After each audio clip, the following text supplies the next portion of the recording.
Hello दोस्तों, welcome to माध्यमिक गुरुजी channel. दोस्तों, मैं आज आप लोगों के सामने पश्चिम बंगाल में चल रही क्लास 12 का हिंदी बुक का सिलेबस आपके सामने प्रस्तुत कर रहा हूं और इसे आप ध्यान से देखिए ताकि किस तरह के क्वेश्चंस पश्चिम बंगाल बोर्ड में पूछे जाते हैं। तो दोस्तों, मैं यहाँ पे चले आया हूँ।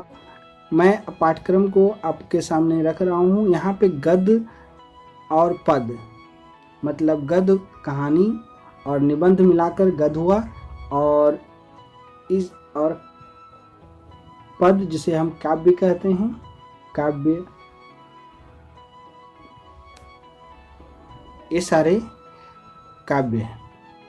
दोस्तों, गद्य से आपको 20 नंबर का क्वेश्चंस आएंगे। इसमें से MCQ, शॉर्ट और लॉन्ग सभी रहेंगे।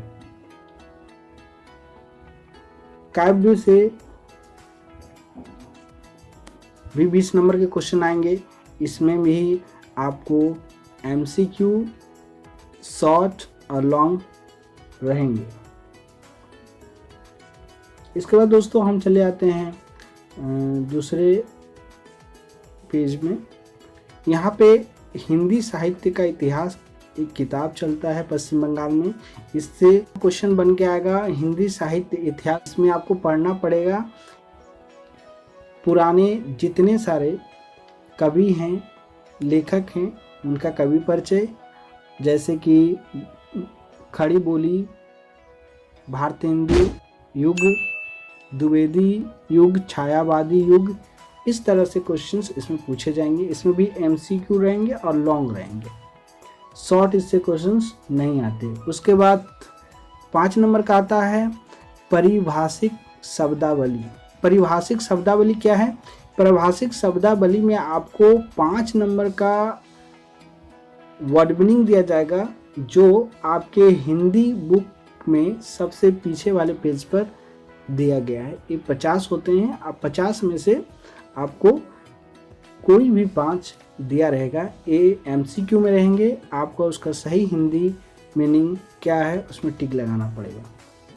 उसके बाद है रिपोर्ट या पत्र लेखन। इसमें दोनों में से किसी एक को लिखना है और इसमें से आपको 10 नंबर मिलेगा।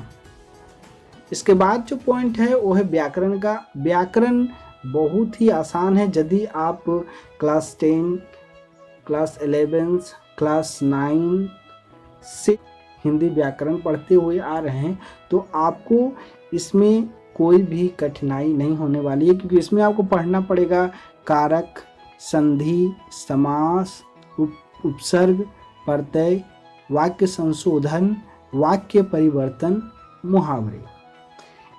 इस सब मिला के 10 नंबर का व्याकरण रहता है। इसके बाद 20 नंबर का जो परियोजना है, इसका एग्ज़ाम नहीं होता है। ये परियोजना को हम लोग इंग्लिश में प्रोजेक्ट कहते हैं। ये स्कूल में ही बनाकर जमा करना पड़ता है और शिक्षकों के माध्यम से हमें 20 नंबर आसानी से प्राप्त हो जाता है।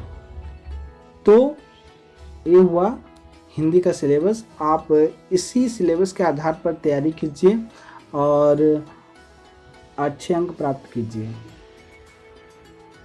अगले वीडियो में हम हिंदी का क्वेश्चन पेपर अपलोड करूंगा, जिससे आपको और ज़्यादा तरीके से आपको समझ में आ जाएगा कि किस तरह से क्वेश्चंस आते हैं।